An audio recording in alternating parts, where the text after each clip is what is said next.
Atape biso borfelin totalela seyo Yesu atabanu ya bashege pasi nde etindi bango babima balabala pasi na biso yo yebi ye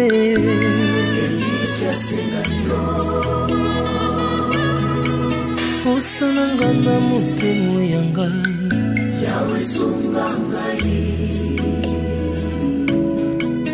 atape biso borfelin totalela seyo Yesu atabano ya basheki pasi nde etindi bango babima balabala pasi na biso yo yebi ye.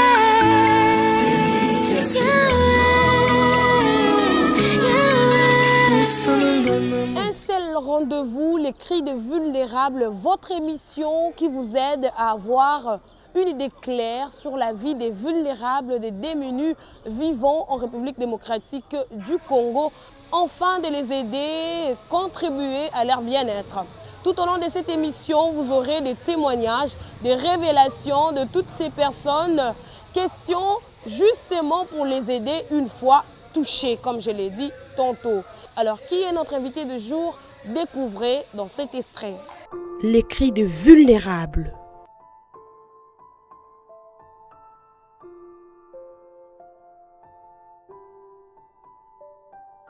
Suite à un accident depuis 2014, Eddie Makiese se retrouve ainsi avec des béquilles et souffre.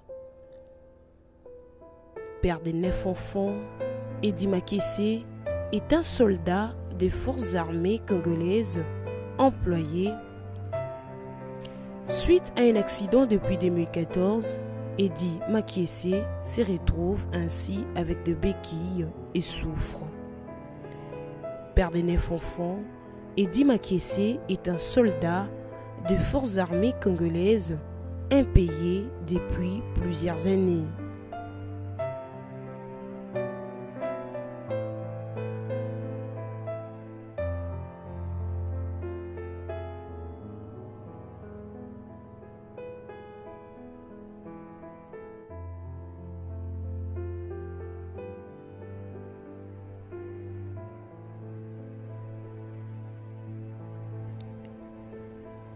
Six ans d'infirmité, Eddie Makiese est incapable de s'occuper de lui-même et de sa famille. Faute de moyens pour se faire opérer, il s'est renfermé chez lui. Son souhait le plus ardent est de retrouver ses jambes et continuer sa vie comme tout autre humain.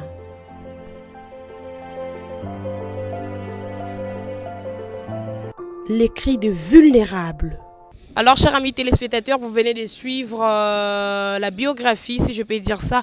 Vous venez de suivre, de découvrir notre invité du jour, c'est Papa Eddie Makiese. Bonjour, Papa Eddie Makiese. Bonjour, maman.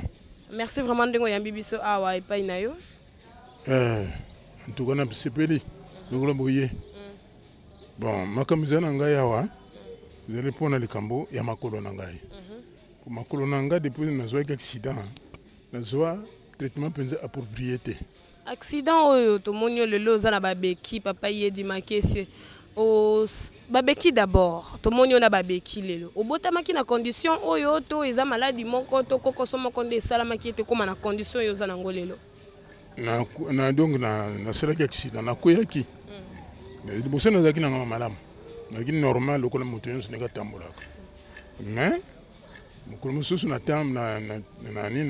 nabimi natamboli mpona kolukaluka alors nake na nzela moko monene nakokuta na terrasse nifo na saute yango na pume terrasse lokolo ya gauche esali glisse na moni mbala moko ale na perdre nini équilibre na koyi na kati ya terrasse wana za 1,50 m na profondeur bon na salle makati nzamba sungi ngai na bimi na super taxi directement kuyao na yena kata ndako bon na zui moi le ça c'est comme mukende ngona titi makolo bon ba na kina bon koko mukoko basali sali wana tout esidi sikoyo isengele kinde na kende na hôpital niko kende hôpital wana kozwa possibilité nini possibilité zate nyoko meka bon luka bo male moi chance sungingai bana ba potinga moi aide muke kaka na ke na hôpital ko talanga na ko talanga ba zungana basalam examen toke mo malembe papa Yedi Makese. Est-ce que kolongola chapeau pour batuba mona bien? Merci beaucoup. Merci. Alors papa Yedi Makese biso ke obanda ko le kananzela nde osala ki accident okoya ki na terrasse nde saliete okoma na problème oyo za nangolelo ezaki na neni ni accident o esala maki ezaki en 2014 si 2020 ça fait 6 ans en condition oyo siko er osalaki accident oyo kendaki na minganga te bayeba koyeba eloko nini penza ezali kokosoni balobi muku wande bukani to ezeloko nini bon nakinaki ba munganga batali basali ngai nakina radio batali ke nini mukua ibukanaki saki lokola fissure siko tanga ibukani alors makolo nyonso mibale lokolo ibukanaki ekomulai ekomi mukuse lokola droite nde bukanaki ekomi mukuse oyo ya gauche nde mulai bango siko munganga tani si alobi bon oyo sengeli kaka faut basala yo opération alors opération wana ngana tene bon opération ne bokosala ngai et au coûté combien oh il faut donc $5 000 de munganga ebiso il faut kaka $5 000 au basala opération wana oh donc $5 000 pour basala opération ngana tali pe ngamo couper possibilité zate na tebe bana nyonso makaba ba chômeur bana baza au nombre de combien papa na maman bazali bana bazali 9 enfants donc suba panzana bango quoi alors bazana 9 enfants musala te bon bana moko portinga aide $5 000 ndenge nini moi ça c'est comme ka ndenge wana alors si monongo ba yibsinga le bon suko zana moyen ko salsa ya kusala opération te alors tu kusala soko ba sapato somba sapato tu tia ba épaisseur na ba sapato wana to tu ba épaisseur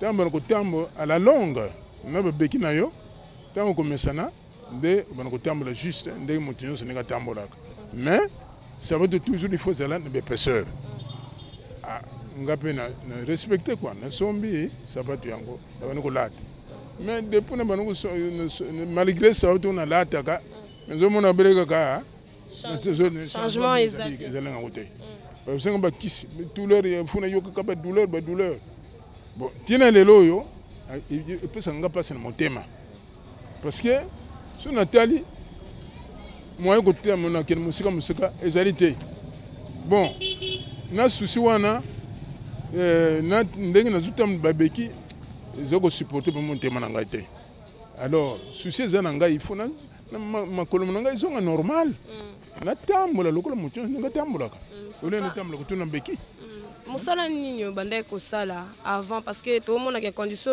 pénalisées mais ça sont musala na ezate mais musala nini banda ko sala avant nga na musala nini zo sala ga na l'armée donc aux armée nationale congolaise oui FARDC vous avez combien d'années dans l'armée armée c'est na celle déjà tout le monde na celle plus de 20 ans bon sikoyo il faut na qu'il y ait une pension l'armée wana ba moi lisungi ezate est-ce que ba autorité na ba yebaki ki ozoki kokoso o po ba yeba ndenge nini na nzela ni ba ko kosunga yo moi lisungi ezalaki te ba autorité ba yebi yango mais donc pour tenga ndenge ni mbongo te ya suka sande ko nazwa te donc ba futaka opété ça fait combien d'années bazo futa ote plus de 20 ans ndeni obande ko sala pona ko survivre na bana na maman ko débrouiller ndenge wana ko débrouiller ndenge wana bon bana ko duka mama ya kuteka tout ça ka ndenge wana isungi pina solution comme telisate na suru ka ndenge wana ba na souffrance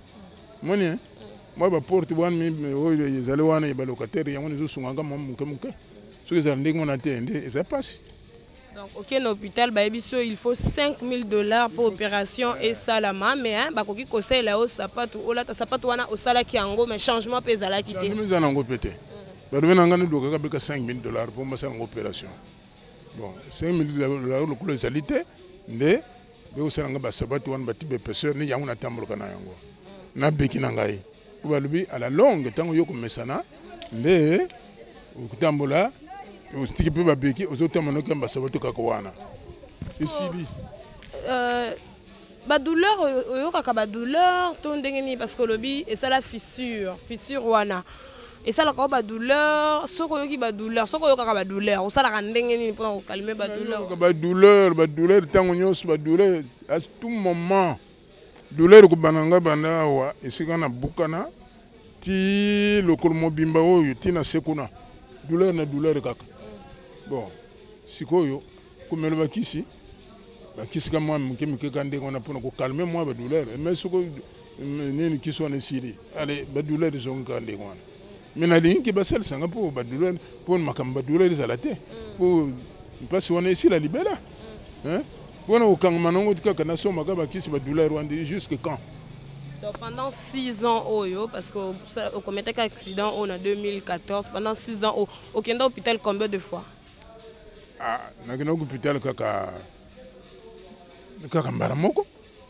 Ka obuka ndoki hôpital. Nakina hôpital batalingai bon suinga kaka ndinga na ibisio kaka wana balubina ngaka bon ngizane la taka basabato. Basalinga basabato wana. Banda wana ozonga na hôpital te. Zonga hôpital te na vandi. Le biso ko kai zali oyela biso. Kai yango nazo continue ngoto. Tina lero nazonga sur l'hôpital na vande c'est comme quoi nous sommes en hôpital on nous sommes wana il faut bon on se ma ko ndenge ozo vivre papa po yo ndo banda ko sunga libota lelo yo komi pénaliser ndenge nini ozo vivre na bana oyo batikali na ndampo bozaki na bango 9 ba misusu ba palanga na déjà mais baza situation malonga te ndenge nini sko ozo vivre hein ozo lesa bana ndenge nini bazotanga ndenge nini condition na yo za ndenge nini na période oyo ozo souffrir siko bana ngana bon ndenge nazo souffrir boy kaka bile kaka moi ba porte wana ya nini ya lupango ndenge ba locataire bazali wana ka bango pesa ngama muka ni nazo vivre kande kon malema muka kaka. Les cris de vulnérables. Alors papa Makiese obandai ko kende wapi ndoko ndo kutana kokoso parce que lobi na armée pe ça fait plus de 20 ans bando futa binote obandai ko kende wapi po kutana kokoso betele biso mo histoire ya accident na yo wana. Non siko ya accident ngeza ndenge na tongo ngana dans tongo na la moke na sukol na ngatu Cécile bongal bonazaka na programme ke na kende kuluka luka e baba ninga hein to ba famille ko kusunga ngai alors siko na zotambola te zotambola kana makolo ko transport ezate zotambola kana makolo kandenge wana alors ezaki côté nini wana bon ezalika na nzela limité na limité 40e rue bon nazoki na nzela ya poids lourd poids lourd kaka wana na ukene nzela poids lourd bon sikoyo na côté ya nini ya Kingabwa bandoke makolo to ozaki makolo olongwe yo vanda ka côté nini poke ti limité makolo kazi ufanda wapi wapi awa na komi awa na Busumelo awa na commune Kasavubu da olongwe Kasavubu ti limité makolo kina kana makolo tina comité na côté ba Kingabwa kuna kunutala bandeko kuna kunutala baninga nde siko na komi sika terrasse omona kite zaki na moi to na butu donc ezalaki na moi makasi bon mukolo na mbula mpe na kwa kite moi makasi pende makasi ezalaki vers 11h comme ça vers 10h 11h bon nazo tambula ka boti allez terrasse yango na ngalbi terrasse oyo ezali terrasse moko ya 60 cm ya largeur profondeur nango 1,50 m à peu près omona ki terrasse wana te papa Makese esika nene nzela muso koleka wona ezate ngala bisika na pumboka terrasse oyo pona mona ngoza mukete nzela o traverser monsieur zaki te fallait ka o sauter terrasse on a sauté terrasse wana po ezali ki na kolanda nzela mukuse bon sikoyo na sauté lokolo à gauche sauté na yoki mbala moko lokola gauche on sel muselu swa koti na kata terrasse wana ya poalo siko tango na sali ndengo na o monsieur lingo landale mbala moko na kati ya dibulo na koti na terrasse dindi tina se na tina se kuna tina se tie sika mai ya terrasse wana tout nga ya donc awa beti na bassin beti awa na nina na nino na mukwa oyo ya malokolo oyo tout na beti wana ko tout wana siko makolo na kuma yoka kilo yoka na kata terrasse ka terrasse wana ti na telemi ti na telemi ti on ko luka position nini po na ya na surface na donc na bima na terrasse na sel makasi wana titi nzamba sunginga de na bimi na terrasse siko donc bato bayaki kosungo te po babimisa yo moko kwei ozwi choc wana momi bimisi oui na mi bimisi ba mnisu bazo mona ngai nazo mutu moko porter aide ça tina bimi na terrasse ngamoko tina bimi na terrasse na yiko vanda na terrasse wana na moni ke lokolo ikomi kilo palwino funa zonga na ndako zonga na ndako ndeni yo zaki na transporter bon na zaki na transporter ngal biko il faut na taximan na soit taxi pour zonga na ndako comme ça ba locataire bazalo on basunga ngai na futa transport oyo pona makolo na moyen ko sala automezate boso me fani sika kawa nan mo to potenga sekuru akena ngai sika akena ngana ndako yo moko ndo obimi na terrasse hotelemi sisu hotelemi na re ozwi sous transport yo moko ngata na telemi sili na vandi sikoyo na bengi te nini taximan taxi bezo le kawana na signaler ka boy ye a telemi ngana okaki douleur te choc donc na yoki na so sentir choc alors na yebse na chauffeur bon ça va dire comme te tika na même ayo a même ngai ti ayi na ngana ndako ya ina ndako na boni ba locataire ba pesinga nini futinga transport ti na yufa na ndako so ero komi na ndako osala ndenge ya komi na ndako jour wana ezaki na bamoyi wana bakomi so na ndako bakoti so na ndako okutaki bana to bosala ndenge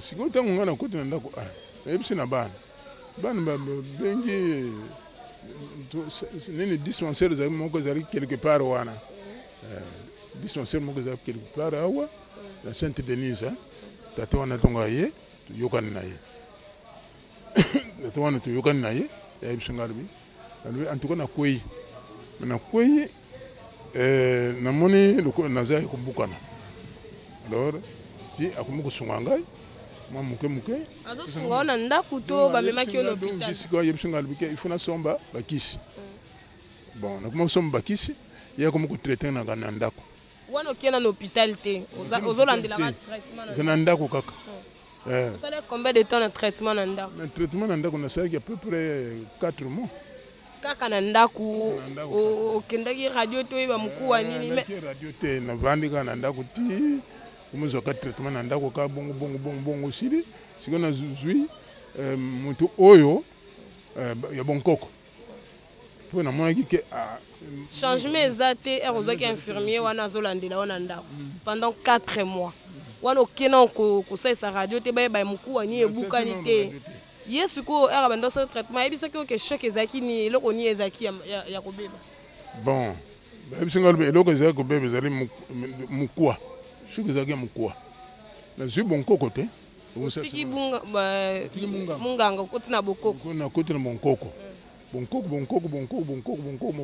ti na kumi na ye ko telama na kumi tam na telama mama muke wana isili ti ngamoko na salsi babeki yosinga salsi babeki comme ça pour tomber comme muke na babeki na bokoko wana ezoki combien de temps po oya ko telema po bande ko telema sute na ko telema te mais na salaki à peu près 3 mois pour na telema na bonkoko kaka ya ko traiter na ndako na bonkoko titi ti na ko telema muke yosinga somba beki ti na salsi beki oyo na salsi yango sino komi kotambola na beki bon tango sili ndenge wana ale siko nde bana bayibisinga lubino mama muke tokende kuna basalisa yo batala yo lisusu na hôpital ya Limete bakoto radio bayeba batala radio batala soko ezali nini pende juste parce que au sali beaucoup au télémine au comment ba beki douleur ezalaki kaka douleur ezalaki kaka douleur na kusantika ba douleur si sikonde nakene hôpital na limete wana bazwi ngai basalisi ba examen nakene ba examen titi ba yotala na radio mukwa na batamata na mukwa bamoni mukwa ezalaki kubukana fissure wana alors fissure na balo bon le les a boyé le bukani na fissure il faut passer l'opération. Mais est-ce que c'est qui bango kolandela qui déjà traitement moko pendant temps moko boyé na yebisa ki bango te na yebisa ki bango te kana landisa ki traitement pendant temps moko boyé te na yebisa ki bango te ngalo bina za ya kubukana bango ba tali kaka ndenge ba monela ki na kina radio ba tali ngai ba moni oui na za ya kubukana yango na docteur bon le za ya kubukana boyé il faut passer l'opération. Opération wana bako longola bako sala yo plâtre bako tebi bene na kati sala plâtre alors ti soko makolo wana si soudé si mangonde longoli plâtre wana nde bana ko tambala no mala wana nde réponse au radio pesa ki bana baki na ngai na radio ngale bo sikoyo pour nous faire l'opération il faut combien? Oh, $5,000. Ah, $5,000 on a besoin de quoi? La terre peut ban peut besoin de possibilité. Libota pe po papa mutunga sabota makana kasa libota na libota pe ba yebi condition na yo ba moi ils pété ba yana kana nani libota pe ndenge moko besoin de possibilité. Ngana yo monde ngalo en tout cas na zone moyen hein pour nous pousser $5,000 wana. C'est moi monsieur Zalité. Moi monsieur Zalité. Donc les gens ont moyen il y a l'opération té. Yo somba ka ba sapato. Sombi sapato bon tout côté épaisseur. Na sapato mon tout épaisseur. Alors épaisseur un peu tellement no terme do basculer té. Bon ko terme la tout droit mais aux en ma bekina yo. Tambo no terme na sapato na épaisseur. À la longue tango yo ko mesana.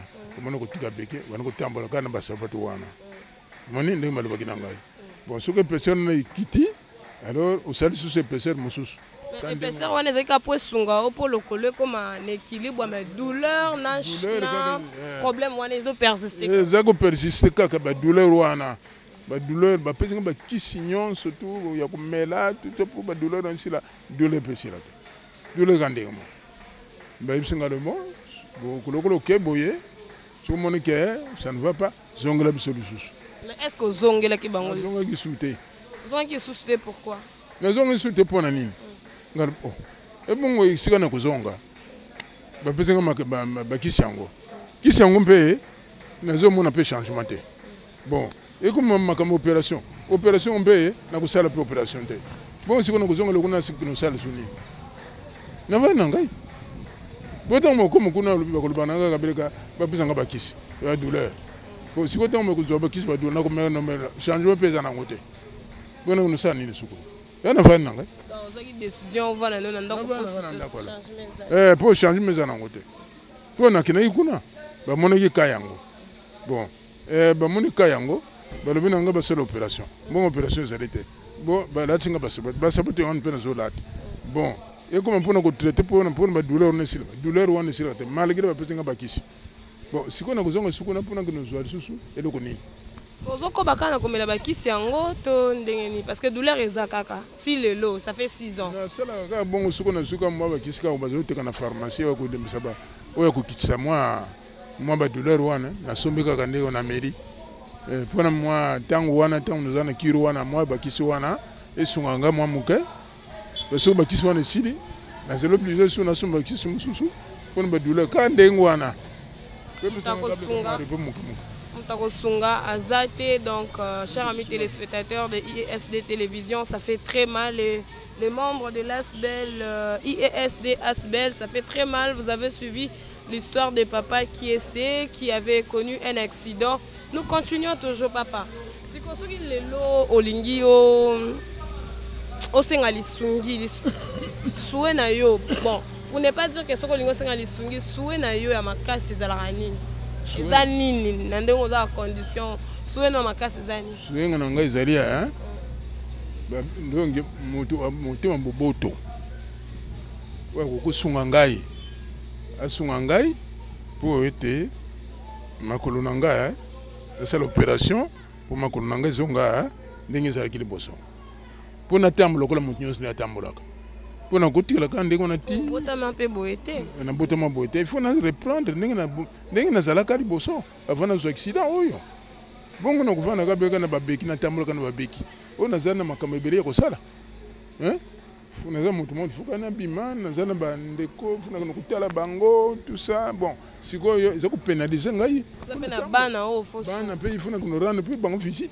nakotalaka mpe bango bon siko bana bakoya na mokolo moko bon kaka bongo au moins manga mpe ngai lokola nazala papa na bango nakina mpe kotalaka bango te omoni ekosala kitoko mpo wana naoza konotala bango nakokutana na bakoko na ngai to ainsi de suite ekopesa ngai kitoko mais bon lokola nafandi sika moko bon sikoyo nyonso wana ezopesanga basusi wana nini makolo alors makolo yango ezonga na état normal mpona ko nazonga ndenge nazalaki liboso susi na ngai ne yango wana sino eza moto oyo akosunga yo mpo bayeba kozwa moto oyo akoki kopesa mbongo akoki na mitema ya mawa bato nyonso bazolanda yo moto azali na mawa ya kosunga papa Kiese. C'est le moment.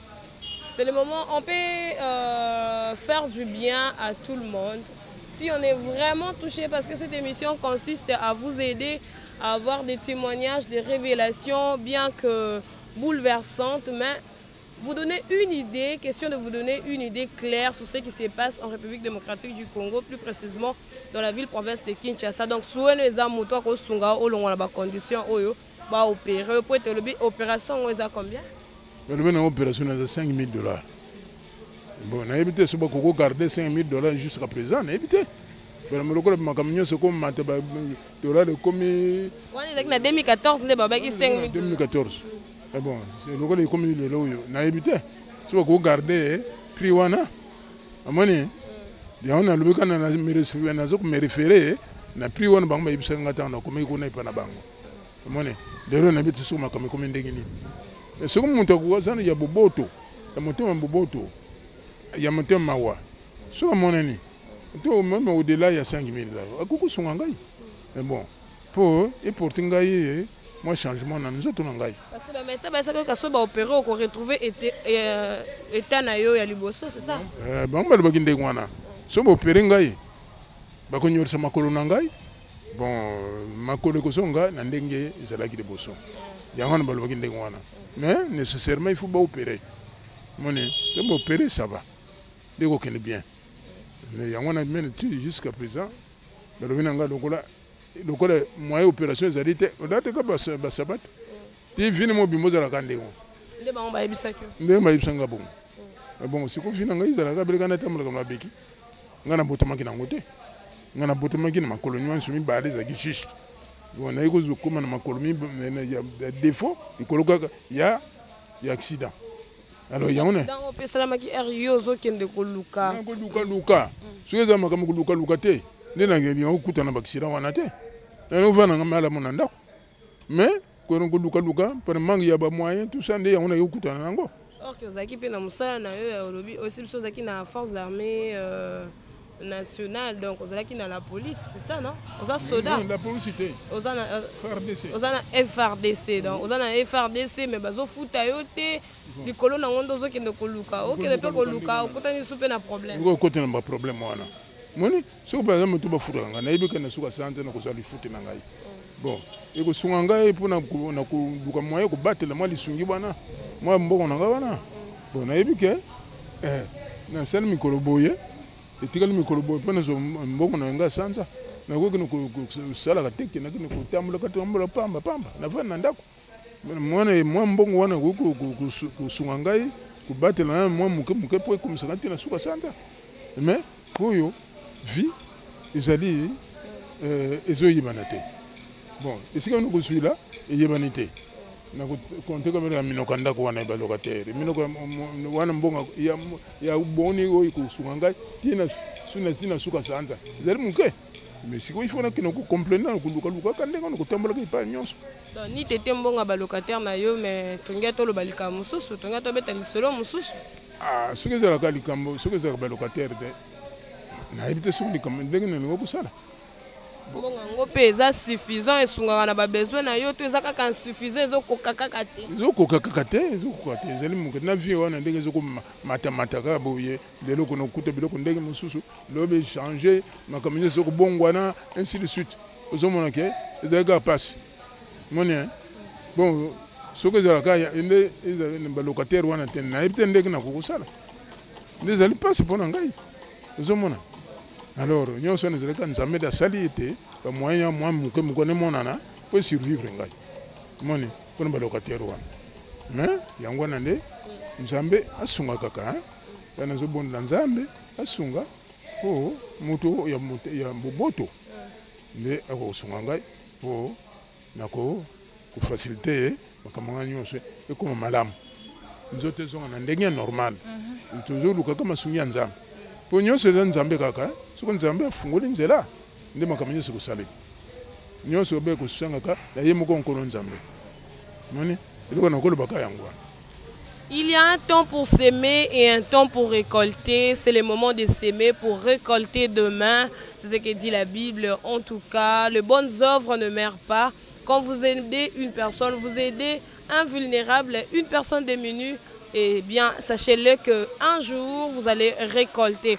En tout cas, chers amis téléspectateurs, cette émission vous aide, comme je le dis toujours, à avoir des témoignages, des révélations, des démunis et des vulnérables. Aujourd'hui, papa nous a expliqué comment il souffre, comment il a connu cet accident, comment il vit. En tout cas, il vit dans des conditions précaires, il vit dans des conditions déplorables. Nous arrivons presque à la fin de cette émission, papa. Si vous voulez contacter maman ya Asbel, IESD Asbel, tomoni maman Charlie Bosso, maman Nathalie, maman Nyonso. Et puis batu Nyonso, téléspectateurs, il y a émission IESD télévision, fan ya IESD télévision, muto azali touché à l'habité. Parce que na aidé, ndenge ni bako contacter, ndenge ni bako kozwa yo. Bon, mais l'adresse est là. C'est ça, adresse. Bon, l'adresse est allée là-bas, à Boussumelo. Boussumelo numéro 72. Commune à Kassavoub. Boussumelo numéro 72. Commune à Kassavoub. Vous avez un contact, c'est numéro de téléphone. Bon, numéro de téléphone est allé. Bon, 081 83 56 700. Bon, 081 83 56 700. Ici. One est un numéro, il y a Papa Nabiso. Papa Nabiso a sali 6 ans na bokono oyo, na difficulté oyo. À soit qui déchirure, il y a beaucoup de fractures. Il y a un niveau bassin.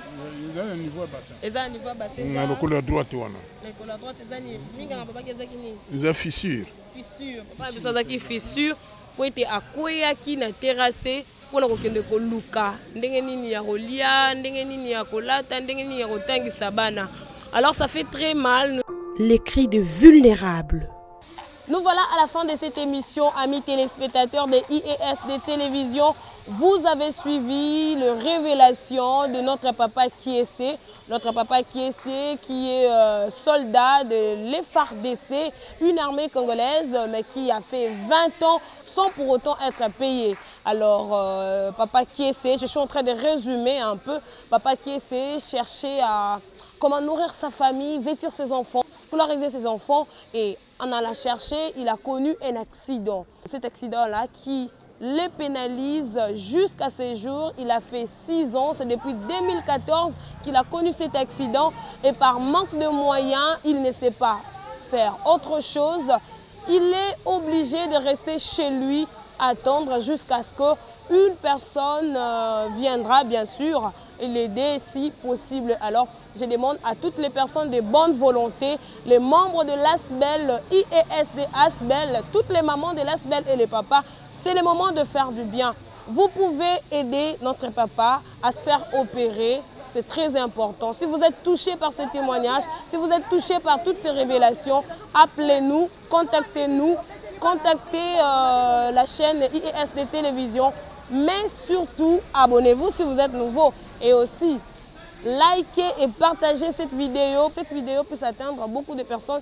Question d'aider notre papa qui essaie, mais surtout, activez la cloche des notifications pour ne pas manquer une de son émission. Pour ne pas manquer une de nos émissions. On se retrouve la fois prochaine. Tout est là, c'est Yesu.